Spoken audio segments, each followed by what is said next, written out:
All right बच्चों, कैसे आप लोग? आई होप कि आप सभी बहुत मजे में होंगे। तो आ गया हूँ मैं स्टैंडर्ड 11 के मैथ सब्जेक्ट का थर्ड चैप्टर के एमसीक्यूज लेके। बहुत अच्छे अच्छे एमसीक्यूज लाया हूँ मैं इस बार।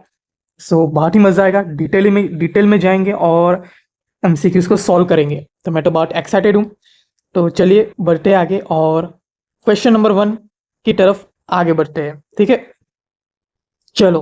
तो फर्स्ट क्वेश्चन है, the value of cos 180 is, option A 0, option B 1, option C -1 या फिर ऑप्शन डी इनफाइनाइट।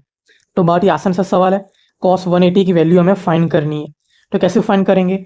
देखो, अगर आपको पता होगा कि जो यूनिट सर्कल होता है, अगर मैं एक्स एक्सिस और वाई एक्सिस ड्रॉ करूं और यहाँ पे जो यूनिट सर्कल अगर मैं ड्रॉ करूं, तो ये जो एंगल होगा ये होगा 180 डिग्री और इसके कोऑर्डिनेट्स होंगे -1 0। तो यहाँ पे इसको हम किस फॉर्म में लिख सकते हैं? Cos theta sine theta. तो कॉस थीटा की वैल्यू क्या आई? यहाँ पे थीटा 180 डिग्री है, तो कॉस 180 डिग्री की वैल्यू आ गई -1। इस तरीके से काट ऑफ सॉल्व कर सकते हो, या फिर आप वो फॉर्मूला भी लगा सकते हो। क्या? कैसे? Cos 180 degree is equal to, क्या मैं ऐसे लिख सकता हूँ? Cos 90 plus 90। 90 प्लस 90 कितना होगा? 180 डिग्री। 90 प्लस यानी कि सेकंड क्वाड्रेंट में कॉस की वैल्यू नेगेटिव, और 90 है तो कॉस चेंज होकर साइन हो जाएगा, साइन 90 एंड माइनस।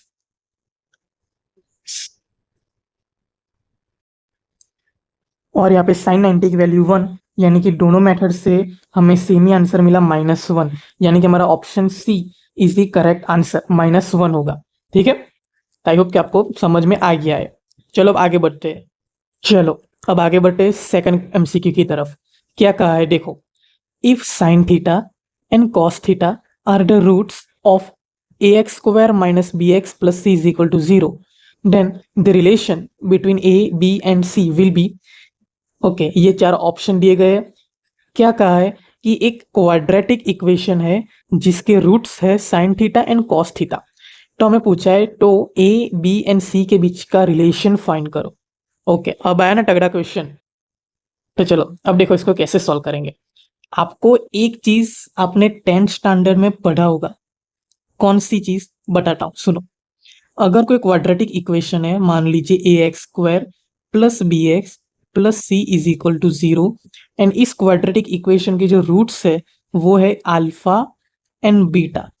मान लीजिए, सपोज सिर्फ एग्जाम्पल मानना है कि ये दो इसके क्या है? रूट्स है।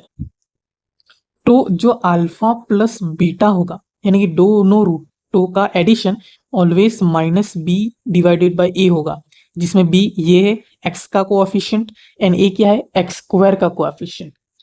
इसी तरह दोनों रूटों का multiplication alpha into beta is always c divided by a होगा, जिसमें c क्या है? Constant and a x square का कोएफिशिएंट। तो वही लॉजिक हमें इस एमसीक्यू में अप्लाई करना है। कौन सा एमसीक्यू? क्वेश्चन नंबर 2 में। चलो, तो हमें क्वाड्रेटिक इक्वेशन दिया गया है A X square minus B X plus C is equal to 0, and जो इसके रूट्स है वो कौन से है? रूट्स यानी कि एक्स की पॉसिबल वैल्यूज जो कि इस इक्वेशन में रखते ही उसकी वैल्यू 0 हो जाएगी। तो इसके रूट कौन कौन से? Sign theta and cos theta. अगर इस दोनों रूटों का एडिशन मुझे करना हो तो मैं क्या करूंगा? Sine theta plus cos theta is equal to minus B upon A. B क्या है? माइनस बी है, तो minus B upon A is equal to B divided by A. समझ में आया? यहाँ पे हमें b की वैल्यू रखनी है, यहाँ पे b -b है। ठीक है, उसी तरह अगर मैं दोनों रूट्स का मल्टीप्लिकेशन करूं, sine theta into cos theta is equal to क्या आएगा? c by A. तो यहाँ पे भी इक्वेशन में c बाई ए ही है। ठीक है, तो हमें ये एक वैल्यू मिल गई और यहाँ पे sign theta plus cos theta की वैल्यू मिल गई। अब देखो, अब एक और इक्वेशन आपने 10th स्टैंडर्ड में पढ़ा होगा। वो कौन सा? कि sine theta plus cos theta का होल स्क्वायर की वैल्यू क्या होगी?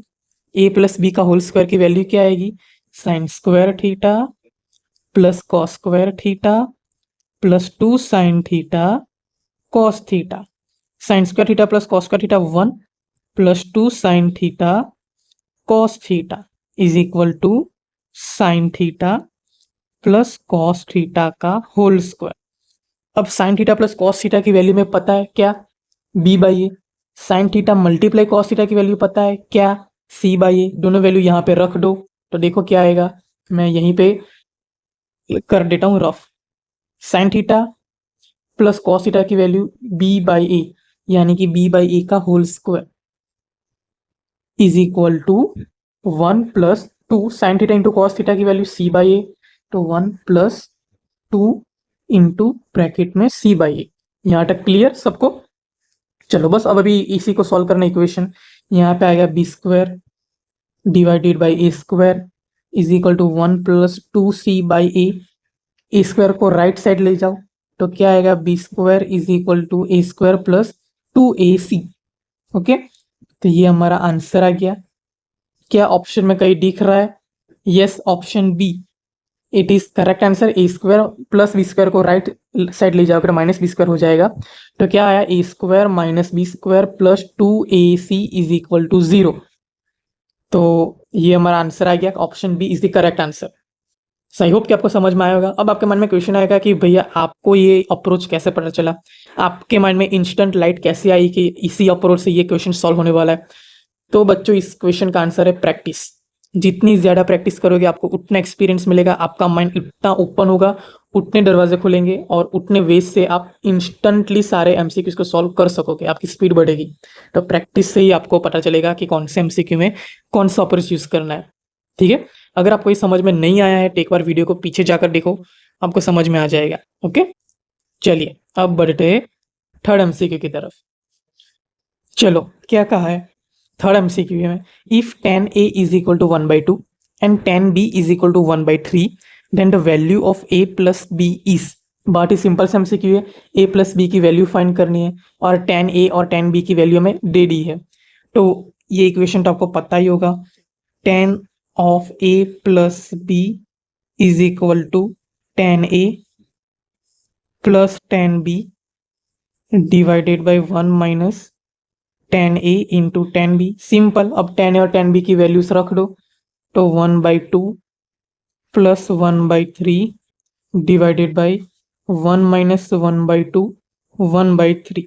ठीक है, इज इक्वल टू एलसीएम लेके 3 + 2 5 divided by 3 × 2 = 6 - 1 5 is equal to 1, यानी कि tan a प्लस बी की वैल्यू आई 1। अब tan के किस एंगल पे उसकी वैल्यू 1 होती है, ऑब्वियसली π/4, यानी कि 45 डिग्री पे tan उसकी वैल्यू 1 होती है। तो हमारा ऑप्शन आएगा D, option D is the correct answer. Okay बच्चों, तो अब ये पार्ट एक बार आपको ये इक्वेशन पता चल गया ना, ये इक्वेशन आपके माइंड में याद है ना, उसके बाद ये सारा तो कैलकुलेशन ही है, कैलकुलेशन में गड़बड़ नहीं होगी। बस आपका फोकस ये सारे जितने भी इक्वेशन है सब इक्वेशंस आपको आने होने चाहिए। ठीक है, चलो आगे बढ़ते हैं। चलो तो फोर्थ एमसीक्यू में क्या कहा है, the value of cos 1 multiply cos 2 multiply cos 3 multiply cos 4 up to cos 179 is equal. अरे बाप रे, इतने सारे कैलकुलेशंस, इतने सारे डिग्रीज का मल्टीप्लिकेशन करना है 1 से लेके 179 डिग्री तक।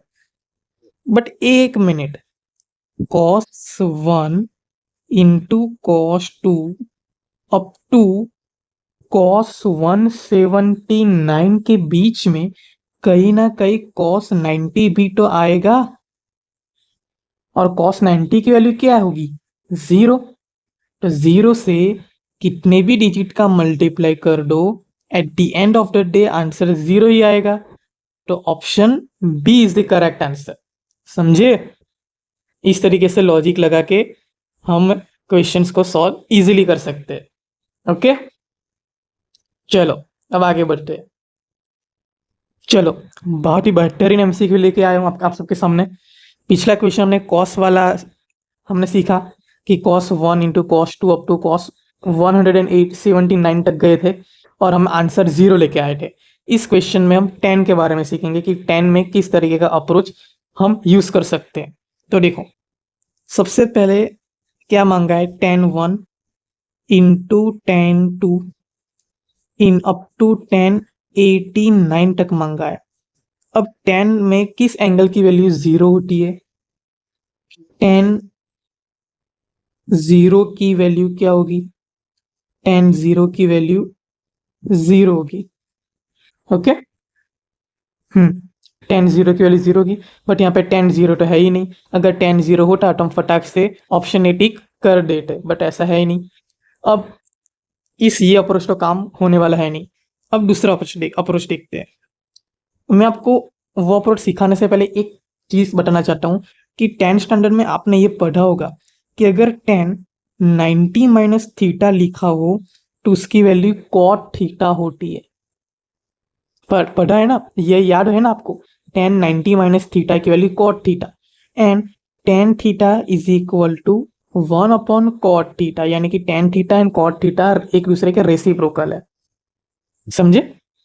चलो, तो अब हमें ये पूछा है tan 1 into tan 2 up to tan 89, तो इसको मैं इस तरीके से लिख सकता हूँ, देखो आराम से। tan 1 into tan 2 up to tan 44 into tan 45 into tan 46 up to tan 89। यानी कि मैंने क्या करा, सिर्फ ये इतने 3 टर्म ऐड कर दिए यहाँ पे। बेसिकली किया तो ये दोनों स्टेप सेम ही है, हमें tan 1 से लेके 89 तक मल्टीप्लीकेशन ही करना है। ठीक है, अब देखो क्या मैं इसको इस तरीके से लिख सकता हूँ, tan 1 into tan 2 up to tan 44, tan 45 की वैल्यू क्या होगी 1, ठीक है, इंटू tan 46 को क्या मैं इस तरीके से लिख सकता हूँ, tan 90 माइनस 44।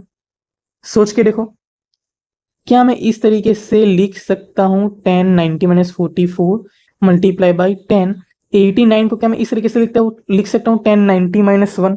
बिल्कुल लिख सकता हूँ, क्योंकि 90 minus 1 is equal to 89, 90 minus 44 is equal to 46।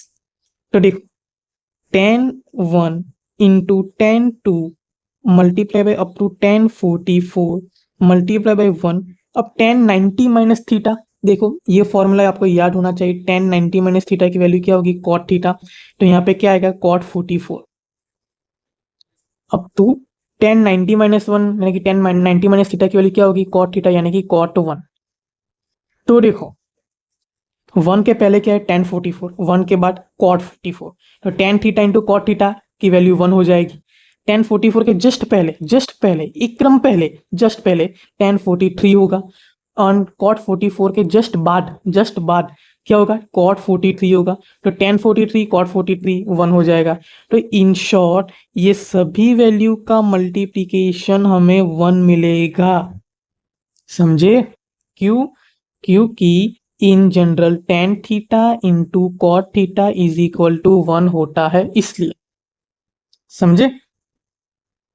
तो हमें ऑप्शन आएगा, option B is the correct answer, that is 1। तो आई होप कि आपको समझ में आएगा, और आज के वीडियो में इतना ही रखते हैं बच्चों। बहुत ही बेहतरीन MCQs लेकर आया था। कमेंट सेक्शन में एक बार जरूर बता के जाना कि आपको ये वीडियो कैसा लगा, समझ में आया भी या फिर नहीं, और कोई इंप्रूवमेंट अगर आप चाहते हो इस वीडियो में मेरे थ्रू, तो प्लीज़ कमेंट सेक्शन में मुझे बता के जाओ, ताकि मुझे आइडिया आए कि मैं और इस वीडियो को किस तरीके से बेहतर बना सकता हूँ। ठीक है, तो चलो मिलते हैं अगले वीडियो में। तब तक के लिए खुश रहिए, मुस्कुराते रहिए। Bye bye, take care, thanks for watching.